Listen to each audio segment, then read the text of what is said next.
अपनी शक्तियों का गलत इस्तेमाल करना कोई अमेरिका वालों से सीखे।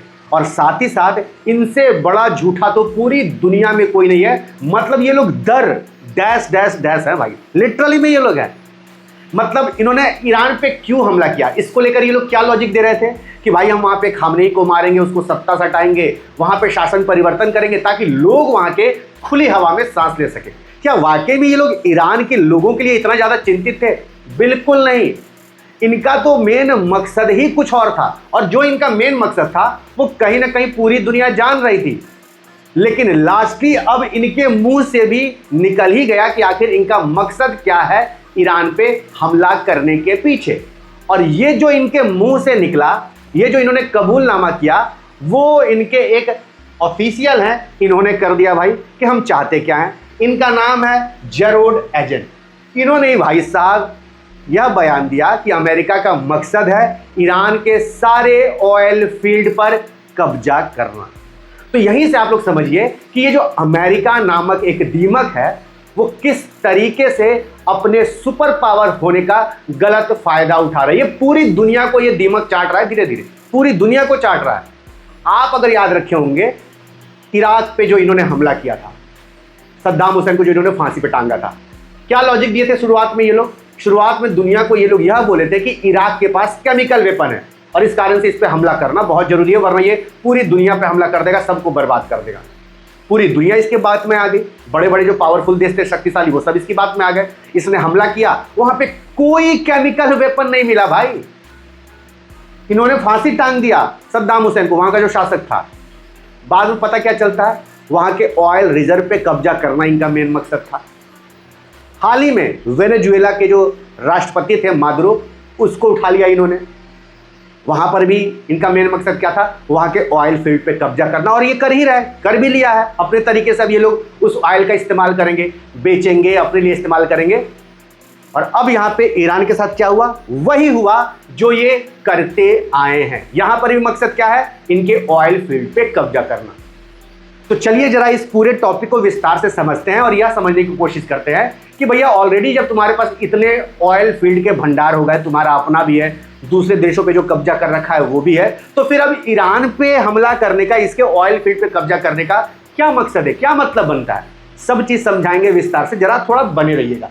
उससे पहले भाई साहब, ये हमारा चैनल नया है, शेखर राजपूत अनफिल्टर्ड, इसको आप ही के सपोर्ट से आगे बढ़ना है। कैसे आगे बढ़ेगा भाई? वीडियोस को लाइक करिए, शेयर करिए, कमेंट करिए और चैनल को सब्सक्राइब करिए।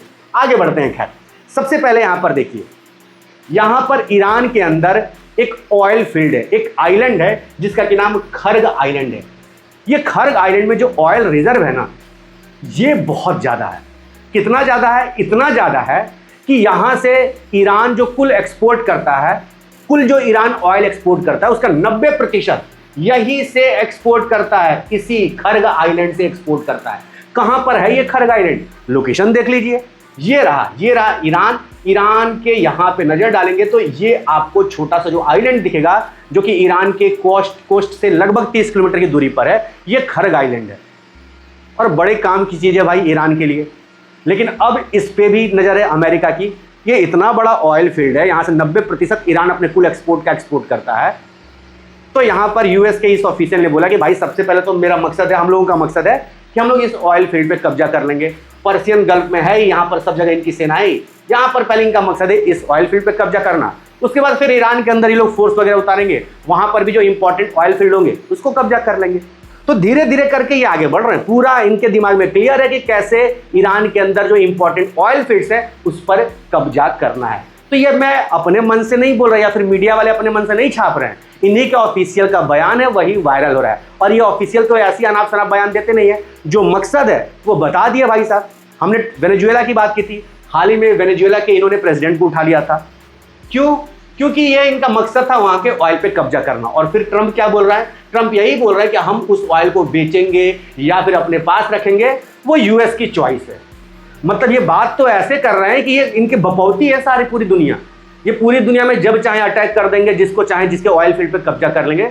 भाई साहब, अमेरिका के खिलाफ ना लिटरली में अब हर एक देश को यहां पर साथ आना चाहिए।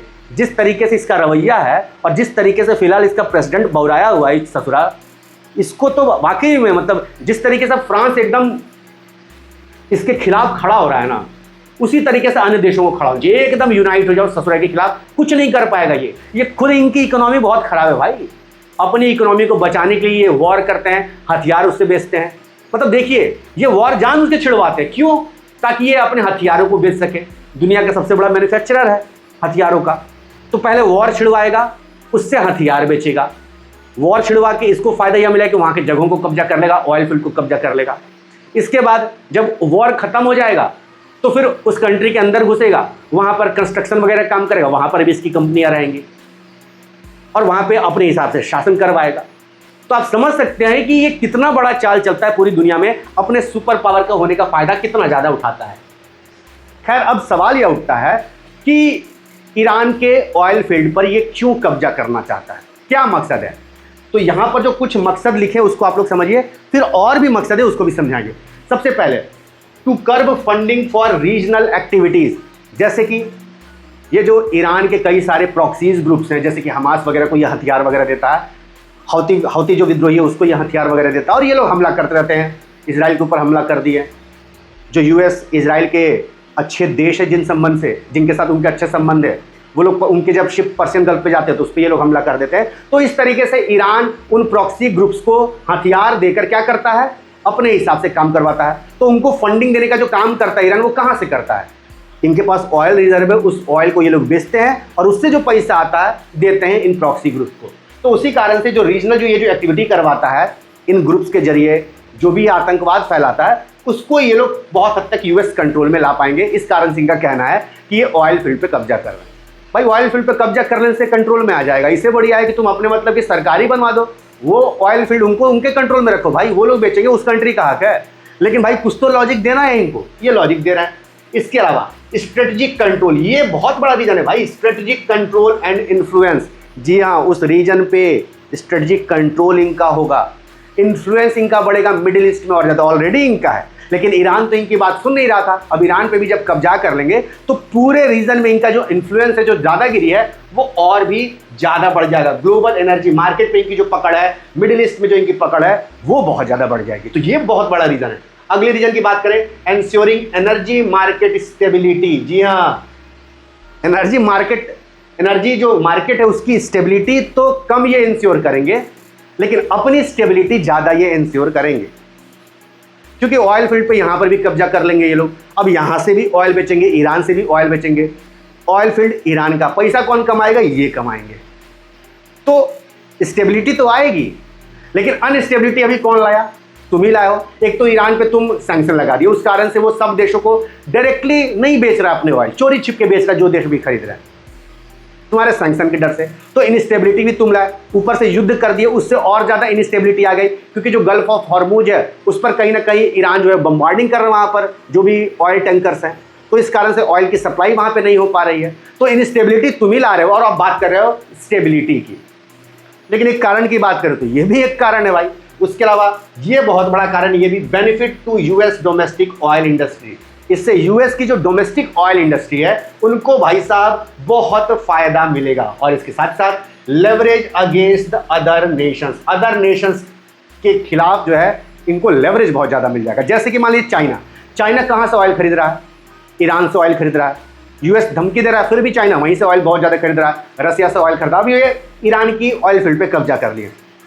अब चाइना को भी यहाँ से कंट्रोल करेंगे, ईरान से बोलेंगे हम तुमको तेल ही नहीं देंगे, या फिर तेल देंगे तो पैसा कौन कमाएगा? ये कमाएंगे। तो ये जो फायदा है किसको मिलेगा? यूनाइटेड स्टेट्स ऑफ अमेरिका को मिलेगा। इसके अलावा और भी बात करें कि भाई क्यों आखिर ईरान के तेल पर ही क्यों कब्जा किया, तो एक और बहुत बड़ा कारण है यहाँ की क्वालिटी। जो ऑयल की क्वालिटी है ना ईरान की, वो वेनेजुएला की क्वालिटी से अच्छी है। जी हाँ, वेनेजुएला में जो ऑयल है उसकी क्वालिटी से बहुत अच्छी है, और चूंकि वेनेजुएला की ऑयल की क्वालिटी बहुत खराब है तो उसको एक्सट्रैक्ट करने में बहुत पैसा लगता है।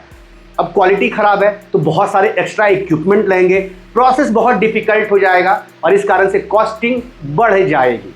तो जो नॉर्मल रिफाइनरीज होती हैं वहाँ पर वेनेजुएला के ऑयल को एक तरीके से समझे तो रिफाइन करना आसान नहीं होता है, तो इस कारण से उसकी कॉस्टिंग बढ़ जाती है, क्योंकि उसको रिफाइन करने में ज़्यादा मेहनत लगती है, एक्स्ट्रा इक्विपमेंट लगाने पड़ते हैं।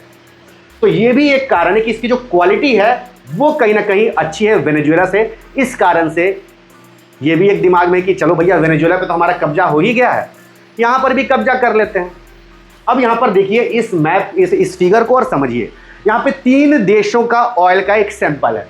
ये किसका है ऑयल का सैंपल? ये वेनेजुएला का है, बीच वाला ईरान का है, और तीसरा बात करें तो यूएसए का है। वेनेजुएला का जो ऑयल है ना वो एक्स्ट्रा हैवी ऑयल है, क्योंकि इसमें सल्फर वल्फर की मात्रा जो है वो ज़्यादा होती है, डेंसिटी जो है वो बहुत ज़्यादा होती है, समझे? मेटल का जो परसेंटेज है वो बहुत हाई होता है। इसी कारण से इसको भाई साहब एक्सट्रैक्ट करके इसको प्यूरिफाई करने में, रिफाइन करने में बड़ा पैसा लगता है, रिफाइनरी में बहुत पैसा लगता है।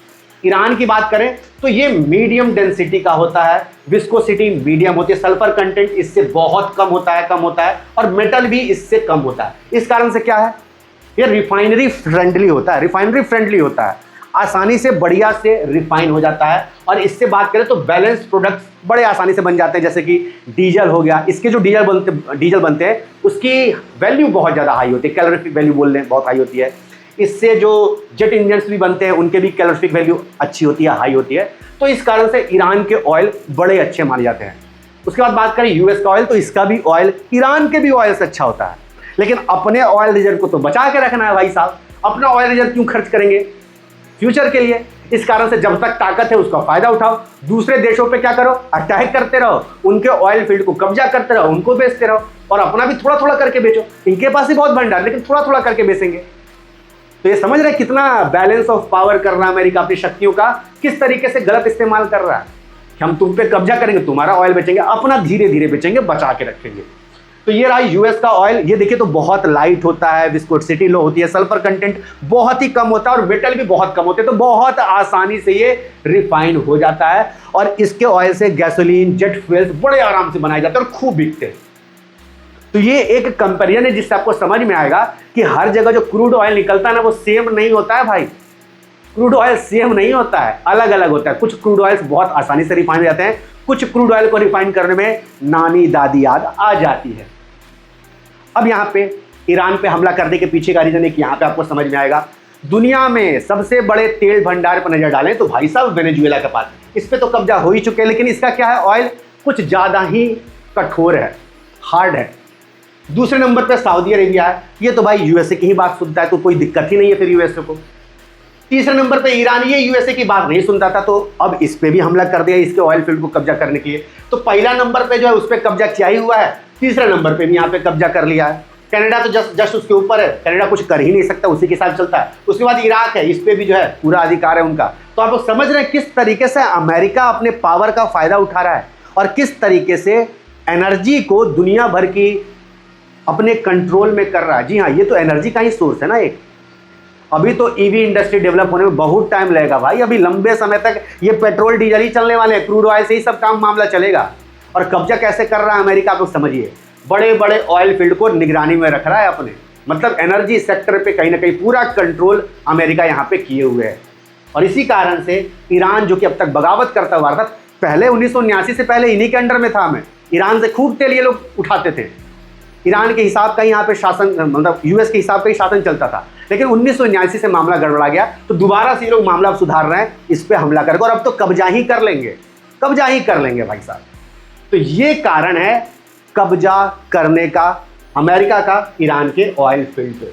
तो आई होप आपको सारा पिक्चर यहाँ से क्लियर हो गया होगा कि अमेरिका कितना बड़ा वाला डैश डैश डैश है। बाकी आपका क्या कहना है, अपनी राय कमेंट करिए। और भाई साहब अगेन चैनल नया है, तो आप लोग जब तक सपोर्ट नहीं करिएगा तब तक कैसे काम बनेगा यार। तो चैनल को सब्सक्राइब करिए, बेल आइकन दबाइए, वीडियोस को लाइक और शेयर करिए उन दोस्तों के साथ जो कि ऐसे वीडियोस देखना पसंद करते हैं।